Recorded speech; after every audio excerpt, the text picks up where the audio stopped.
여러분 형통하시기를 원하십니까? 오늘 본문에 형통이라는 단어가 나오는데요.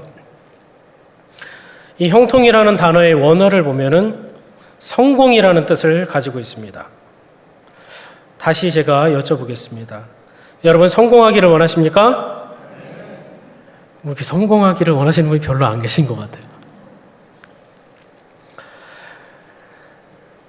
세상에 많은 사람들은 성공하기를 원합니다. 크리스천이건 넌 크리스천이건 믿음이 있건 없건 간에 모두 성공하기를 원하는 것 같아요. 저는 20대 때 회사를 다닌 적이 있습니다. 그때는 교회를 나가지 않았어요. 그 당시 저에게 있어서 성공은 외제차를 이렇게 끌고 다니면서 즐기면서 결혼도 하지 않고 자유롭게 사는 거였습니다. 이게 저에게는 성공이라고 생각되는 그런 삶이었어요. 저의 비전은 바로 이거였습니다. 아무쪼록 아내가 이 설교를 듣지 않기를 바라는데요. 저기 또 앉아있네요. 우리는 성공을 뭐라고 생각하나요? 남보다 사업이 잘 되고 돈을 많이 벌고 명예를 갖고 좋은 집에 살고 좋은 차를 끌고 사고 싶은 거를 마음껏 사는 그런 삶인가요? 우리는 잘 먹고 잘 사는 것을 형통이라고 생각하는 것 같아요. 그런데 충격적인 사실은 예수님을 믿거나 믿지 않거나 다를 게 없다라는 거예요. 크리스천들이 원하며 사는 삶과 세상 사람들의 생각이 전혀 다를 게 없다라는 겁니다. 여러분 충격받으셨죠? 충격을 안 받으시네요. 아까 저의 비전을 말씀드렸을 땐 약간 충격을 받으신 것 같은데. 물론 형통한 삶을 살고 이 성공이라는 것을 하면은 좋지요. 하지만 문제는 크리스찬들도 이 성공에 너무 목말라 하더라는 거예요. 재물에 눈이 멀고 돈 벌고 출세하는 것, 명예를 갖는 것에 삶의 이유가 되더라는 겁니다. 이것이 삶의 목적이 되어버리다는 거예요. 그래서 이유와 목적이 된 이 성공에 성공하지 못하고 실패한 것 같아 보이거나 실패를 해버렸다 여겨지면은 살아갈 이유가 없더라는 거예요. 오늘 본문에 나오는 요셉을 보면요. 요셉은 애굽의 총리가 됩니다. 누가 봐도 성공한 삶이에요. 하지만 오늘 본문까지 살아온 요셉의 모습을 보면 인생이 나아지는 게 아니라 계속해서 안 좋아집니다. 노예가 되고요. 노예에서 그치지 않고 죄수가 돼요. 감옥에 들어가서 고난을 겪는 장면을 오늘 본문에서 말씀해 주고 있습니다. 하나님이 함께 하시고 형통하다고 말하는 요셉의 인생이 이런 모습이었다는 거예요. 예수님을 늘 믿어도 좋은 날만 있지 않다라는 것을 오늘 보여주고 있습니다.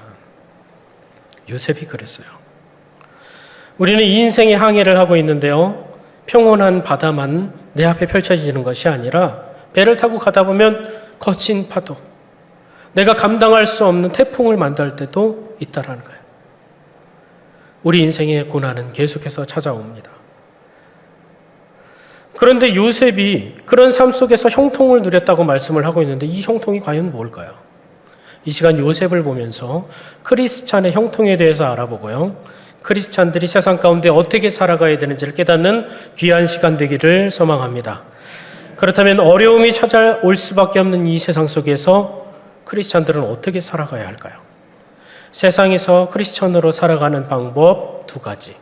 첫 번째는 주님의 실존을 믿으며 살아가야 합니다. 요셉은 졸지에 죄수가 되어서 감옥에 갇히게 되는데요. 먼저 요셉이 감옥에 갇히게 된 배경을 알아보겠습니다. 요셉은 주인인 보디발의 아내의 유혹을 받게 됩니다. 하지만 요셉은 단칼에 그 유혹을 거절하고 9절에 이렇게 말을 합니다. 이 집에는 나보다 큰 이가 없으며 주인이 아무것도 내게 금하지 아니하였어도 금한 것은 당신뿐이니 당신은 그의 아내임이라. 그런즉 내가 어찌 큰 악을 행하여 하나님께 죄를 지으리까. 주인이 모든 것을 허락했으나 금한 것이 있다고 말합니다. 주인의 아내예요. 모든 것을 허락했으나 금한 것이 하나 있다. 이 말은 창세기에 나오는 선악과를 연상시킵니다. 창세기에 보면 하나님은 아담과 하와에게 에덴 동산에 있는 모든 나무의 실과를 다 허락합니다. 근데 동산 중앙에 있는 선악을 알게 하는 나무의 열매, 이거 하나만을 금하세요. 이걸 먹지 말라라고 말씀하십니다. 먹는 날에는 정녕 죽으리라 말씀을 합니다. 먹지 말아야 되는데 뱀이 와서 하와를 유혹해요. 마치 오늘 본문의 보디발의 아내가 요셉을 유혹한 것처럼 유혹을 합니다. 그리고 함께 있던 아담에게 줍니다. 그래서 먹게 돼요. 죄의 유혹에 넘어가게 됩니다. 그런데 왜 하나님은 이 과일 하나를 따먹었다고 해서 너 정령 죽으리라 이렇게 말씀을 하실까요? 옛날에 보면은 밭에서 수박을 서리하거나 참외를 서리하거나 해도 마음 좋은 아저씨들은 어떻게 했어요? 모른 척 해줍니다. 그거 하나 서리할 수도 있지. 근데 하나님은 이거 하나 먹으면 죽인다고 말씀하시는 거예요. 왜 그랬을까요? 너무 야박하신 거 아닐까요? 그 이유를 살펴보면 뱀이 뭐라고 말을 하냐면요. 창세기 3장 5절에 너희가 그것을 먹는 날에는, 선악과를 먹는 날에는 눈이 밝아져서 하나님같이 되어, 누구같이 되어? 하나님같이 되어 선악을 분별할 것이다 라고 말을 합니다.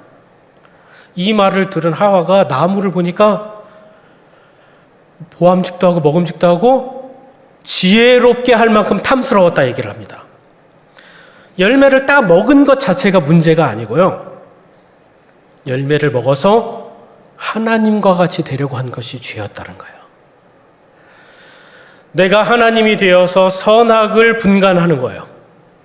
이것은 되고 이것은 안 되고 내 삶의 주인이 내가 되어서 내가 결정하고 판단하면서 내 마음대로 살아가는 겁니다. 선악과를 먹고 자신이 하나님이 되면 이제 하나님은 필요가 없어요. 내가 하나님인 거예요. 내가 선택하고 내 마음대로 살아가면 되는 겁니다. 성경은 이것을 죄라고 말씀하고 있습니다. 세상 사람들은 이렇게 살아가고 있어요. 오늘 성경의 요셉도 자신이 삶의 주인이라고 여겼다면, 선악간의 판단을 자기 마음대로 했다면 보디발의 아내를 범하는 선택을 했었을 수도 있습니다. 그리고서 이것을 합리화했을 수도 있어요.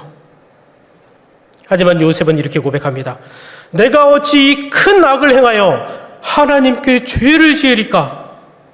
이 고백은 인생의 주인이 되신 하나님을 내가 늘 인식하며 살아갔다라는 거예요. 보디발의 아내는요, 날마다 요셉을 유혹합니다. 요셉은 어때요? 매일 거절한 거예요. 이것은 요셉이 매일매일 매 순간 함께 하시는 하나님의 실존을 항상 인식했기 때문에 거절할 수 있었다는 겁니다. 내 마음대로 하지 않았어요. 내 삶의 주인은 오직 하나님이었다는 겁니다. 실존은요, 실제로 존재하는 것을 믿는 걸 의미해요. 여러분, 하나님 살아계십니다. 실제로 살아계신 걸 믿으십니까? 함께 옆에 계신 것을 믿으십니까? 요셉은 하나님이 옆에 계신데 어떻게 내가 내 마음대로 세상을 살겠냐라고 고백하고 있어요. 우리 크리스찬들은 하나님의 실존을 반드시 인정해야 됩니다. 살아계신 하나님이 실제로 존재하시고 내 옆에 계시고 함께 하신다는 것을 늘 의식하면서 살아가야 된다는 거예요. 요셉에게 하나님은 보이지 않았어요. 요셉에게 하나님은 아무 말씀도 하시지 않았어요. 하지만 살아계신 하나님이 항상 계신다는 걸 믿습니다. 그러니까 인생의 주인으로밖에 인정할 수밖에 없는 거예요. 주인으로 인정하고 나니까 요셉이 하는 일마다 잘 됩니다. 이처럼 요셉은 형통을 경험해요. 이처럼 요셉의 형통은 하나님의 실존을 인정하고 함께 계신 것을 믿는 것에서부터 시작을 하게 됩니다. 이것이 크리스천으로 살아가는 삶의 모습이에요. 오늘 창세기 39장 22절 23절 말씀 다 함께 읽어보도록 하겠습니다.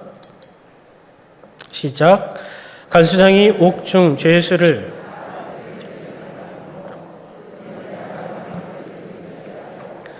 간수장은 그의 손에 맡긴 것을 무엇이든지 살펴보지 아니하였으니 이는 여호와께서 요셉과 함께 하심이라.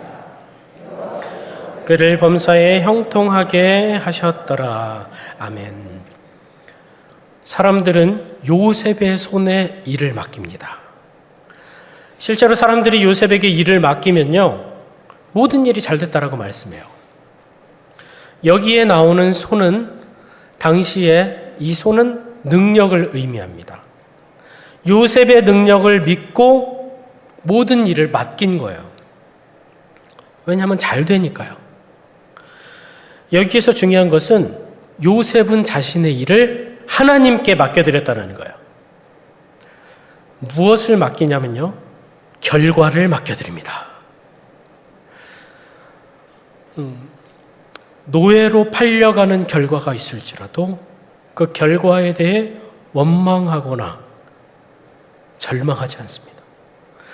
생각지도 못했던 죄수가 되는 결과를 보게 되었을지라도, 억울한 옥살이를 할 때도 결과에 대해서 원망하거나 화를 내지 않아요.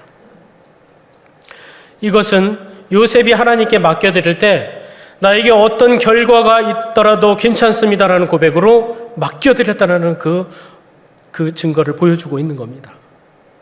이런 고백이 우리 가운데 있기를 소망합니다. 아멘 안 하실 줄 알았어요. 무조건 결과는 좋아야지. 우리는 하나님 앞에 뭔가를 맡겨드릴 때 성공을 전제로 맡겨드리는지 몰라요.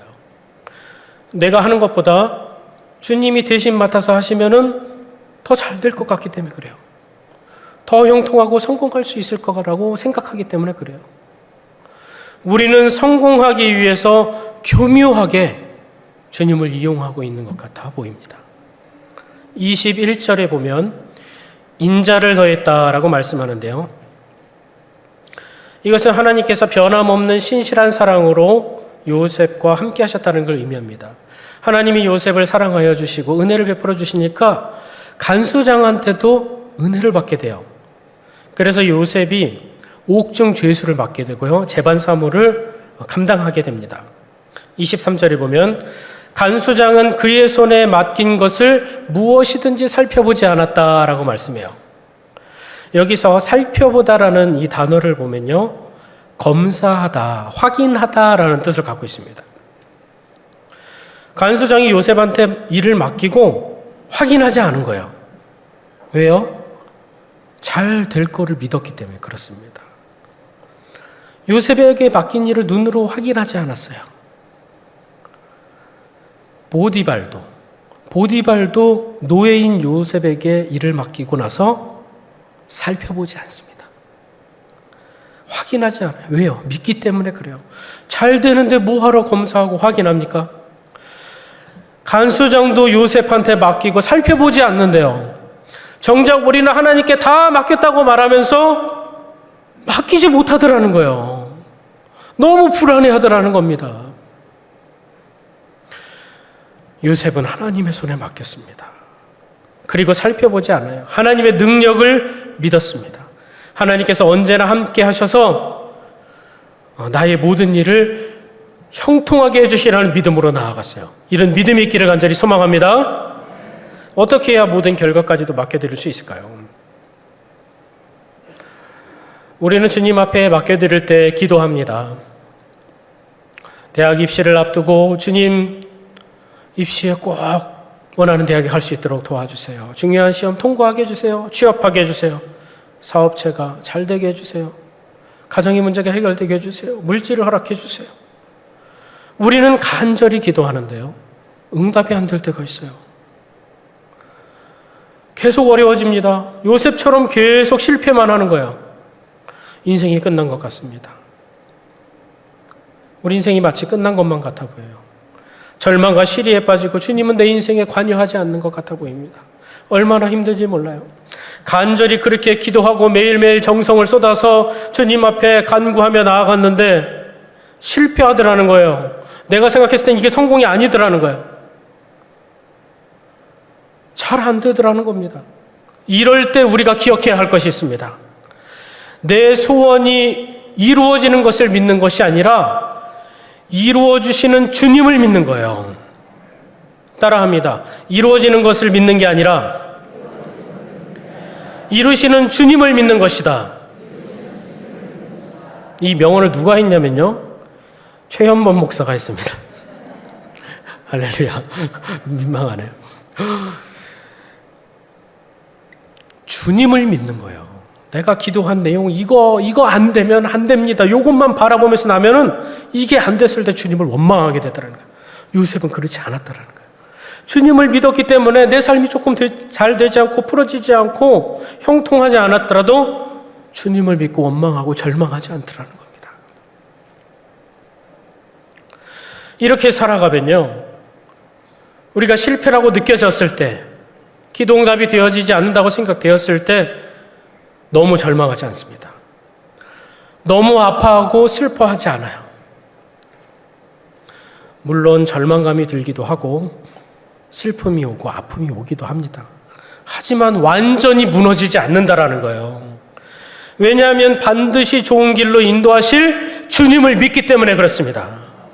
지금 현재는 어려울지라도 주님을 믿고 나아가는 거예요. 지금은 사업이 잘 안 되더라도 이 사업 맡겨드리는 겁니다. 우리 자녀가 지금은 잘 안 되는 것 같아 보여도 자녀를 맡겨드리는 거예요. 우리 가정을 맡겨드리는 겁니다. 할렐루야. 모든 문제를 맡겨드립니다.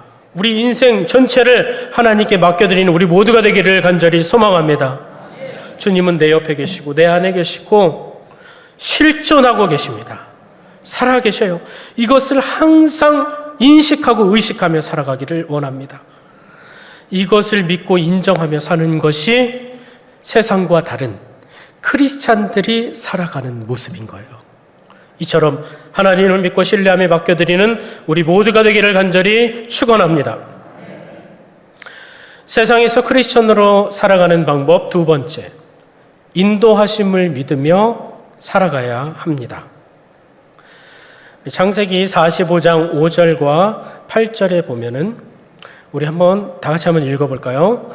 시작. 당신들이 나를 이곳에 팔았다고 해서 근심하지 마소서.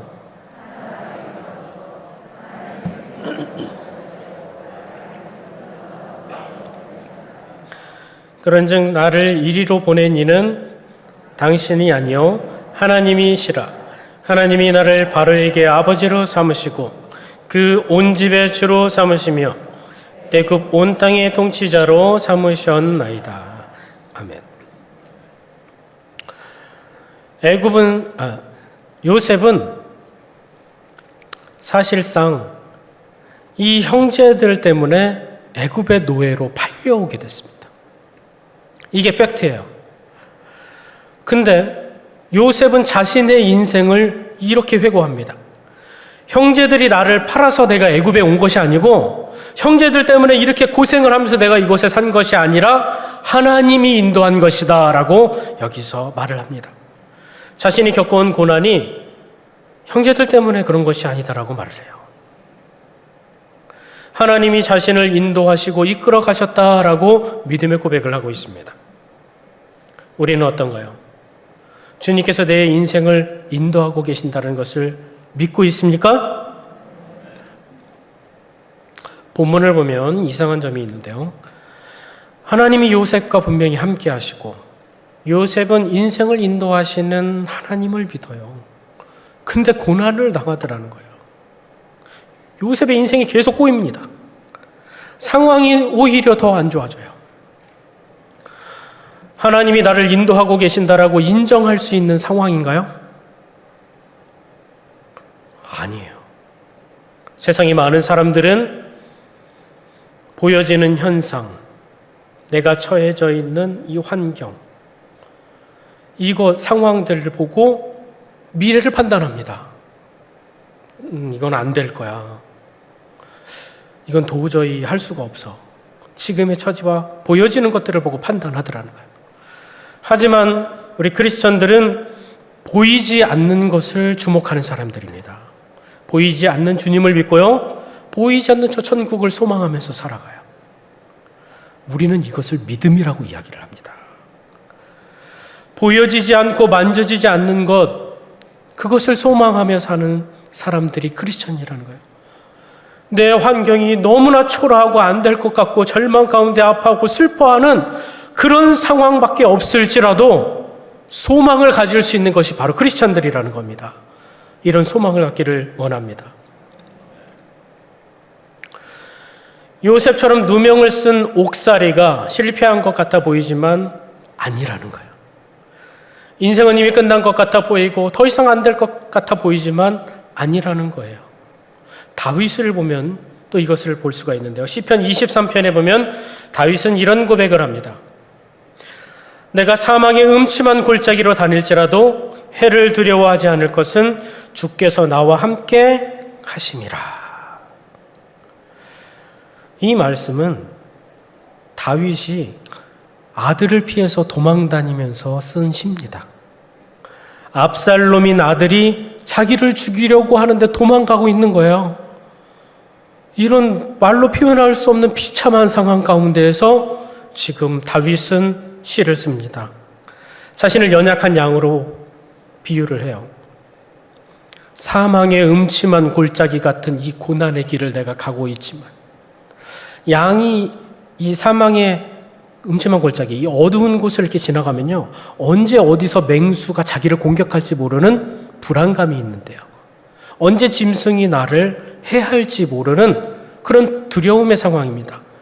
하지만 다윗은 주님께서 함께 하신다는 것을 믿었기 때문에, 또 인도해 주시는 것을 믿었기 때문에 두려움이 없다라고 말합니다. 그리고 23편 앞절을 이렇게 고백하는데요. 우리 다 함께 한번 읽어보겠습니다. 시작. 여호와는 나의 목자시니 내게 부족함이 없으리로다. 그가 나를 푸른 풀밭에 누이시며 쉴 만한 물가로 인도하시는 도다.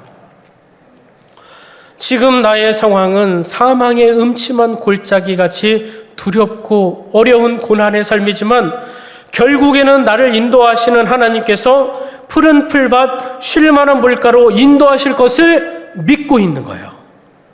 다윗은 비록 고난과 고통 가운데 있지만 푸른 풀밭을 향해 가고 있는 인도하시는 과정 중에 있다라고 생각합니다. 이런 믿음의 고백을 해요.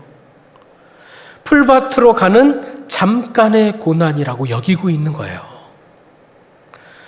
주님께서 내 인생을 인도하고 계신다라는 것을 믿는다면 실패 속에서 너무 낙심하지 않게 되고요, 너무 절망하지 않게 돼요. 왜냐? 현재 실패한 것 같아 보이지만 잠깐 실패한 거예요. 그리고 형통을 향해 지금 가고 있는 중이다라고 믿기 때문에 그렇습니다. 혹시 우리들 중에 시험에 낙방을 했거나 가정의 불화로 어려움 가운데 있거나 사업의 어려움에 있거나 또 되는 일이 없어서 미래의 불안감이 있는 그런 분이 계십니까? 실패한 것 같아 보이지만 좋은 길로 인도하시는 과정 중에 있다는 걸 믿으시기 바랍니다. 내가 삶의 고난과 고통, 슬픔과 절망 가운데 있더라도 감사가 넘치는 그곳, 그 푸른 풀밭, 푸른 초장으로 인도하시는 과정 중에 있다라는 거예요. 본문에 나오는 이 요셉은 세상의 눈으로 보면은 완전한 실패자입니다. 나중에 총리가 되었을 때 성공했다고 말하는 것이죠. 지금은 감옥에 갇혀 있는 노예예요. 완전한 실패자입니다. 소망을 가질 수 없는 자예요. 만약 요셉이 자신의 삶을 보이는 대로 해석하면서 난 또 실패했어, 나는 루저야, 난 실패자야, 나는 되는 일이 없었어, 난 뭘 해도 안 되는 사람이야, 이렇게 생각했다면요, 이 실패의 기억들에 매여가지고 그냥 실패자가 되는 삶이 되는 거예요. 실패의 기억들이 나를 사로잡는 순간 불평과 원망이 가득한 삶이 되어버립니다. 하지만 요셉은 소망의 끈을 놓지 않습니다. 하나님이 인생을 인도하신다는 것을 굳게 믿었기 때문에 그래요. 이 믿음이 우리 가운데 있기를 소망합니다. 제가 그 청년 때 치킨을 못 먹는 친구가 있었습니다. 그 친구만 보면은 치킨을 먹고 싶었는데요. 이 친구가 치킨을 못 먹는 이유는 어렸을 때, 조그만 했을 때 시골에 갔는데 시골에서 어른들이 닭을 잡는 거를 보신 거예요. 살아있는 닭을. 그래서 이제 닭을 잡으실 때 이제 칼로 이제 목을 친 겁니다. 근데 이 닭이 갑자기 놀래서 살아난 거예요. 죽지 않은 닭의 목을 친 겁니다. 자, 상상해 보시기 바랍니다. 머리가 없는 닭이 피를 뿌리며 마당을 투다닥거리면서 날아다니는 장면을 이 어린 친구가 본 거예요. 어렸을 때 그 친구는 그 충격으로 치킨을 못 먹는 거예요.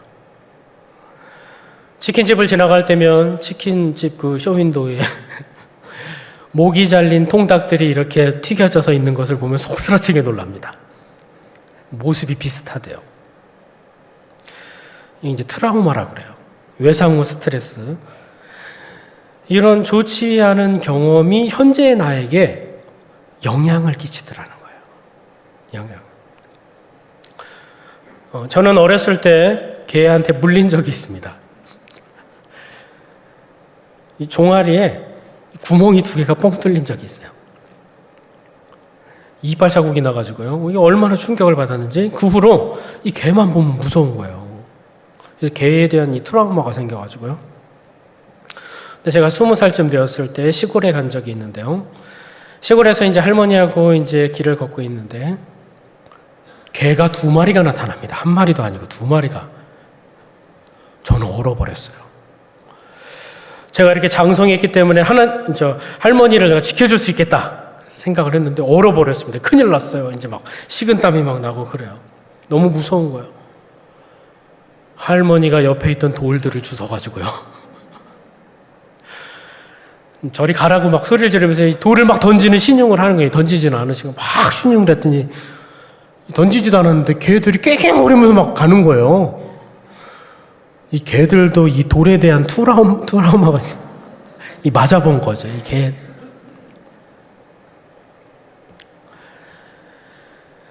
우리는 인생을 살면서 많은 실패들을 경험을 합니다. 많은 문제들을 만나고요. 많이 아파하고 힘들어하는 일들을 만나게 돼요. 이 과거의 기억, 과거의 실패 이 기억들을 이제 벗어나기를 소망합니다.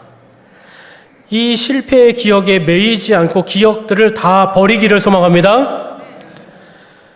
요셉의 삶은 노예였고 죄수였어요. 하지만 이렇게 어려운 삶의 어려운 상황과 처지 속에서도 이런 실패의 기억 속에 매이지 않았습니다. 그리고 주님의 작은 형통들을 경험해 나가요. 주님께서 허락하시는 작은 성공들을 경험해 나가요. 요셉은 노예였어요. 실패했지만 그 가운데서 보디발에게 인정을 받는 가정 총무로서의 작은 성공을 합니다. 감옥에 갇히는 실패를 했지만 재반 사무를 담당하는 작은 성공을 이루어요. 고난 가운데 있지만 실패라고 여겨지는 그런 처지에 있지만 이런 작은 경험들을 통해서 하나님이 나를 인도하고 계신다를 확신하면서 믿음으로 나아갈 수 있었다는 거예요. 그래서 우리 크리스천들은 삶의 작은 일들 가운데 역사하시는 주님의 일들을 반드시 경험해야 됩니다. 본문의 감옥은 보디발의 집에 있는 지하 감옥이에요. 이 감옥에 들어간 거예요. 그런데요, 이상한 것은 당시 노예들은 이런 죄를 지면은 즉결 처형입니다. 바로 그 자리에서 처형을 당해요. 사형을 당하게 되는데요. 그렇지 않고 감옥에 가게 되는 작은 형통을 경험해요. 그리고 왕의 죄수가 아님에도 불구하고 특별한 죄수들만 가두는 감옥에 들어가는 작은 형통을 경험합니다. 당시에는 고난으로만 여겨졌던 죄수의 삶이었지만 이 작은 형통들이 어떻게 이어지냐면요.